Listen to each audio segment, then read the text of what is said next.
Tumshukuru sana Mwenyezi Mungu kwa kutuunganisha hapa na kuweza kuwa na maneno mazuri na ninyi wote. Lakini zaidi pia tunashukuru sana pia TASAF kwa kuwa ni mfuko ambao umeleta tabasamu kubwa kwa Watanzania wengi. Na katika hili naomba tuwapigie makofi mengi sana. Aidha nimshukuru sana Mheshimiwa Rais wa Jamhuri ya Muungano wa Tanzania Dr. Samia Suluhu Hassan kwa kuendelea kutoa sapoti kubwa sana. Sapoti ya kwanza kwa kuendelea kuboresha mfuko. Sapoti ya pili kwa kuendelea kuifungua nchi. Nyie mnafahamu kwamba fedha nyingi pia ambazo tunazipata kwenye mfuko hii ni mkono pia wa wadau.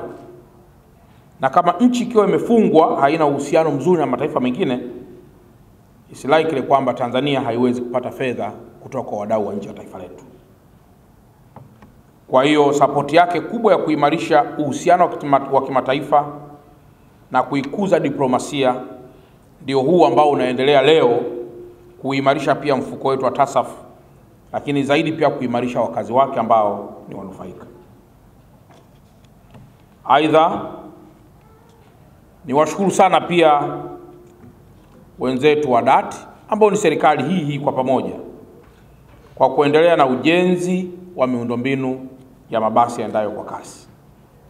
Sasa ninyi mnaofaidika na hizi TASAF na huu mpango wa kunusu kaya maskini, cha kwanza naomba mnielewe vizuri sana kwamba umasikini sio ugonjwa uliozaliwa nao. Umasikini ni zao la huku nje linalosababishwa na mambo gani? La kwanza, ego. Ya kwanza, namna unavyojichukulia wewe mwenyewe ndio umasikini na utajiri wa kwanza. Kwa hiyo wewe baada ya miaka 10 kuja, baada hii TASAF inaendelea, miaka 10 imeisha, na kutana na wewe bado kilio kile kile, mimi ni masikini, mimi ni masikini. Kwa kweli naweza nikachukua kiboko nikakaa na wewe pembeni nikakuchapa vinne nikasema sitaki kukusikia tena.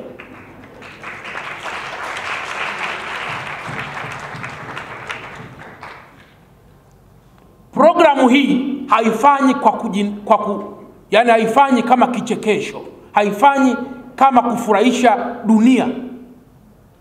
Inafanya ili tathmini kitokea igundue kwamba kuna kitu kimebadilika kwenye maisha yako.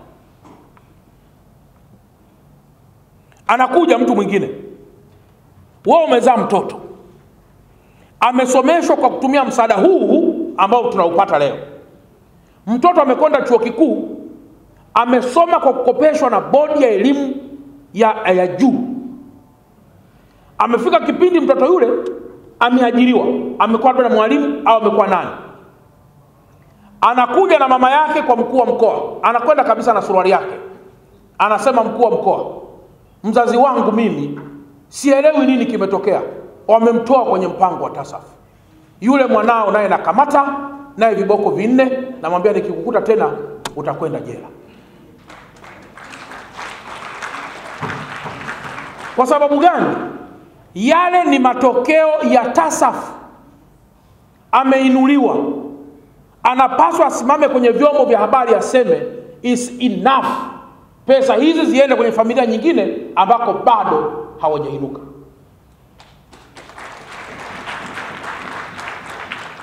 Kuna watu wamepanga kwenye nyumba, na hizi nyumba ziko sasa kando kando ya mabarabara haya yanayoboreshwa na Mheshimiwa Rais. Na yanapoboreshwa yanaleta maisha yanakuwa juu zaidi. Je, tuache waendelee kukimbia kama digidigi au tuwaongeze kitu fulani? Wazo nikasema hebu tuwaongeze kahela kidogo ili wasikimbilie mbali, watumie fursa za maboresho makubwa ya miundombinu ya mabarabara ikiwemo hii DART. Sasa unaongezewa ili ukafanye nini? 80,000 yenyewe ukiitumia mbichi haitoshi. Ndio inakuja mfumo wa kuboresha kaya maskini na taaluma ya ujasiriamali. Nini maana ya kuwa barabarani?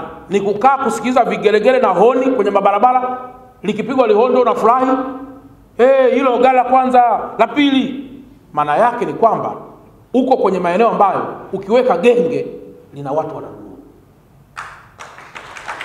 Uko kwenye maeneo ambayo ukiweka chips kuna watu wananunua. Uko kwenye maeneo ambayo ukiuza ice cream kuna watu wananunua. Yaani kwa lugha nyepesi, upo kwenye korido ya mtego mzuri wa pesa. Kwa hiyo hawa wanasema hatutaki kukutoa kwenye korido ya pesa, tunataka tukubakize kwenye korido ya pesa. Sasa unabakiaje? Hebu tukuongeze 80,000 angalau iweze kukusaidia. Sasa je, ukaitumia mbichi kuchukua kulipa chumba? Baada ya miezi 6 bado tutakuwa maskini. Chukua 80 ile, sema genge hili nitauza mimi, vocha hizi nitauza mimi, viazi hivi nitauza mimi, chips hizi nitauza mimi, saruni hii itakuwa ya kwangu. Ndio maana halisi ya mpango wa kunusuru kaya maskini. Mwisho, rai yangu kwa walengo wa TASAF kama ambavyo nimesema kwamba mkazitumie fedha hizi vizuri kuboresha hali zenu za maisha.